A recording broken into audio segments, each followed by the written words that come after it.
I was doing my usual prayer. Father, you want me to do my Father, come into this.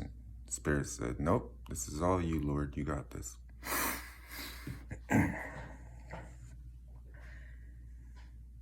Woe to those that call good evil and evil good. You could say that. That's the only Lord. All right, now. The scripture says that angels won't even look at my face. No man has seen God's face. Whereas I am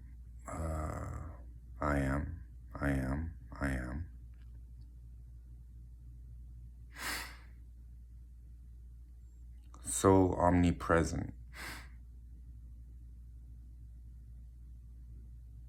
that your heart and mind hears my words without my lips moving.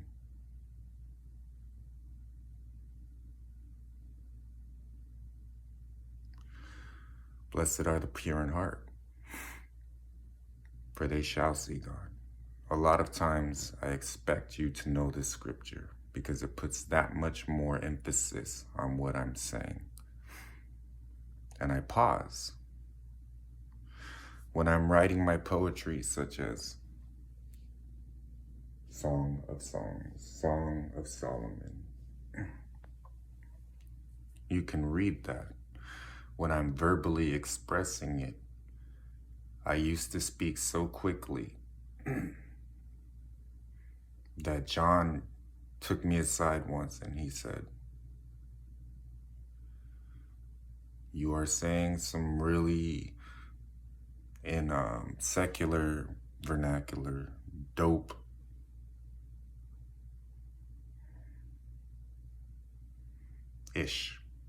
There we go. So I don't offend the learned present company. But you need to give them time, because by the time I understood what you were saying in your first line, you were on your seventh line.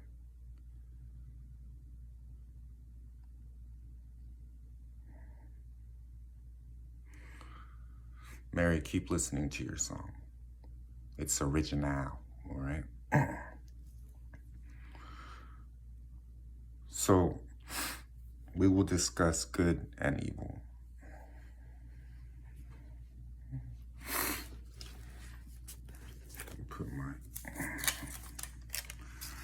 Now it says angels on here, and it's a receipt. And it has a city on it. I use it as a bookmark and a reminder, just like I use this ring, so that when I'm called evil, I can look at this ring and say, no, I've met evil.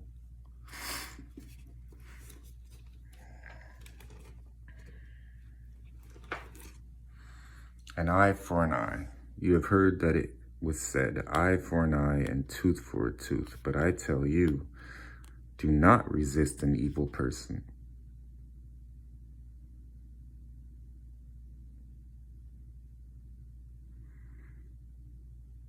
All of these things, words from God himself, have been given to you.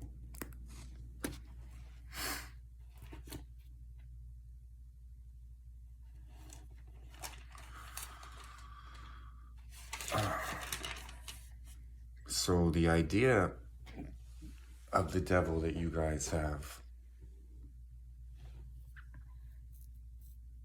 is your idea. The reality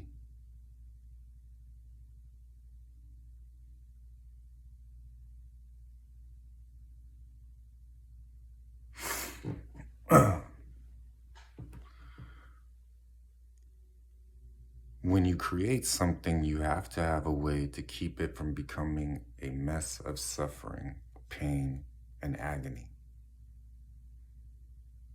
Unless that's your thing.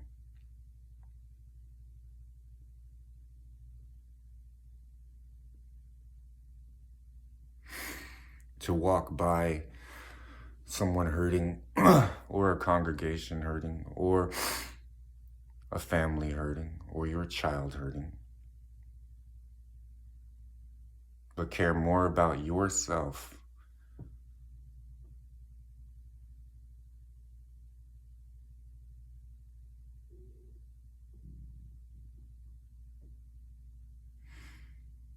but also the wisdom to know that temporary hurting is actually love in itself.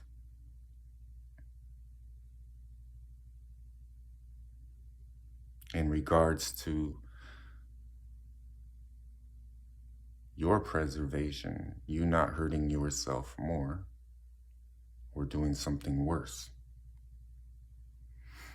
i.e., Sodom and Gomorrah.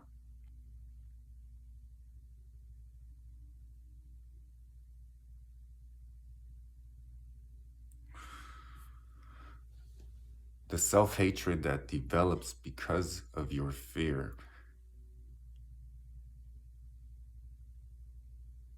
because the root of it is I can't do something, and it frustrates you. Whenever you want to do something and you cannot do it, you will either come to the conclusion, I'm not going to try it anymore, because it makes you feel defeated.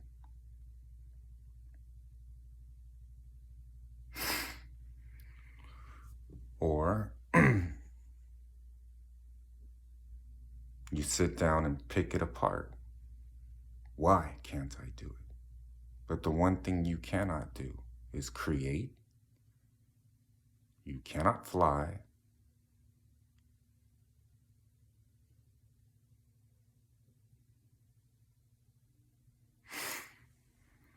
Yet, with my assistance, you have simulated the experience.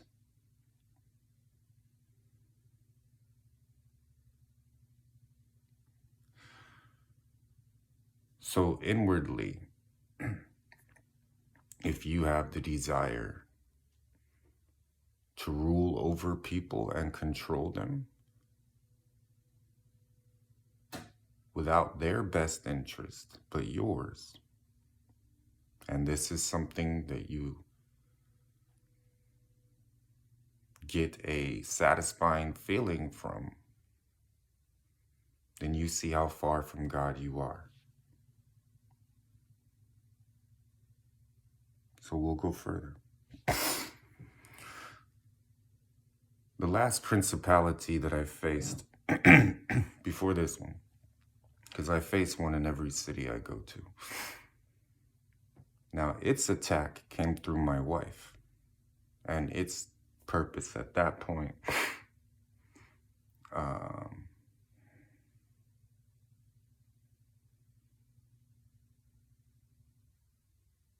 wanted me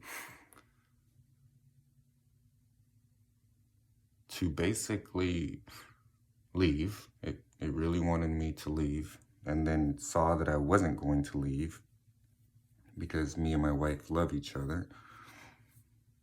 Then said, well, maybe I can get him to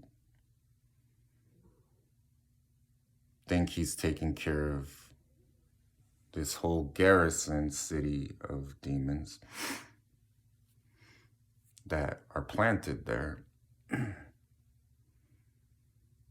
And he might let his guard down or something like that. That was our whole foreknowledge given by copious amounts of experience with the devil, understanding before we even got there, babe.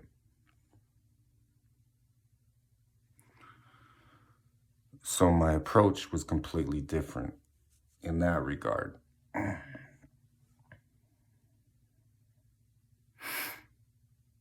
Defining one sentient being in control of little underlings, right? That's everybody's understanding of the devil.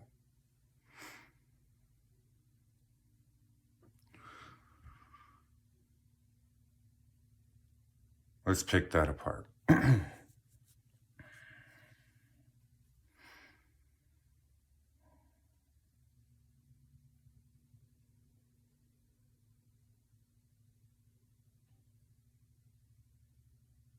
It says that Michael contended with Satan over Moses' body, right? Close enough?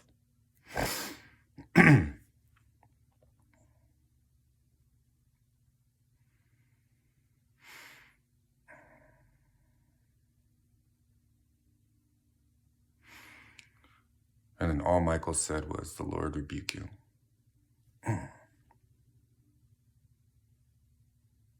In basic terms for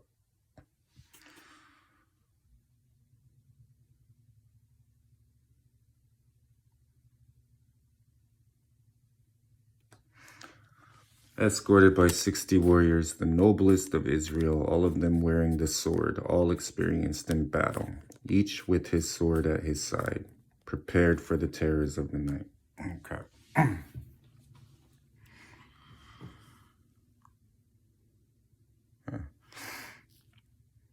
It was more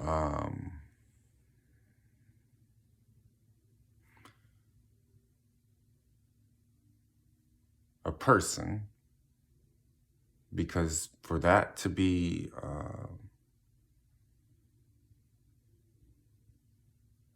a true story, then you have to have a vessel in order to have been there, in order for it to have been written, right?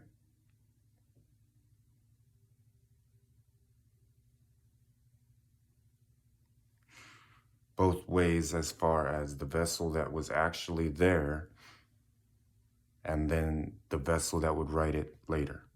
Do you see where creation comes in here in my thought process here?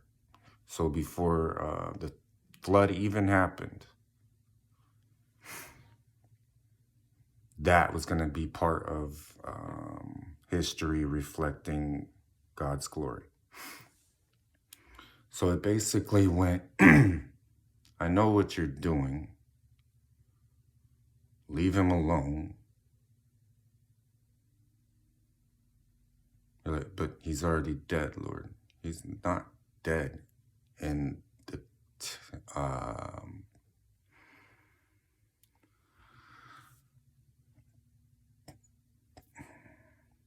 tenement of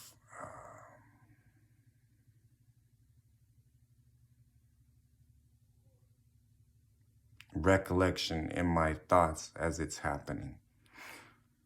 When you're in the spiritual realm, the invisible realm has no time. People tell me, this is hell on earth. Why is it like this? It's always been like this. It's just really, really, really, really magnified because of what has occurred.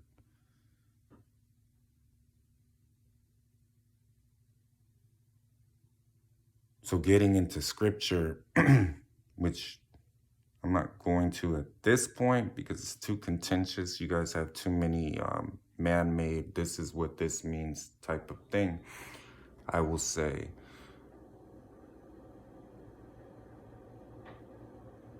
I stepped back and the world got to see what it's like without me.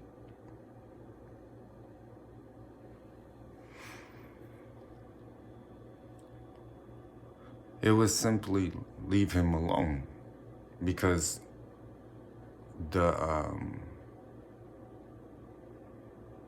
person that was actually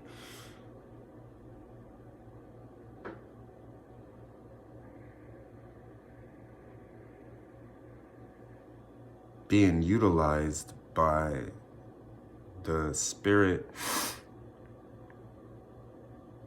that person was actually born with was already messing with Moses a lot, is what I'm gonna say. In the spiritual realm, before it becomes something you hear, see, taste, touch, know.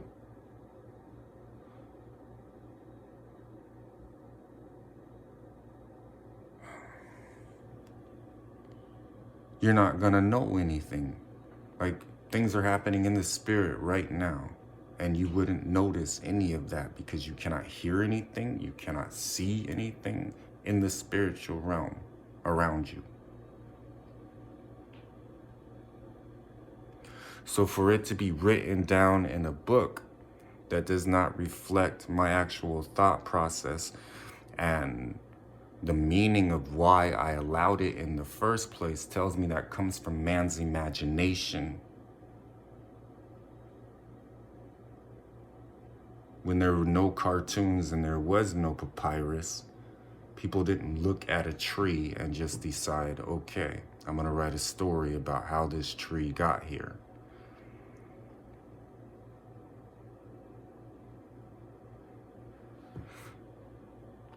I love you.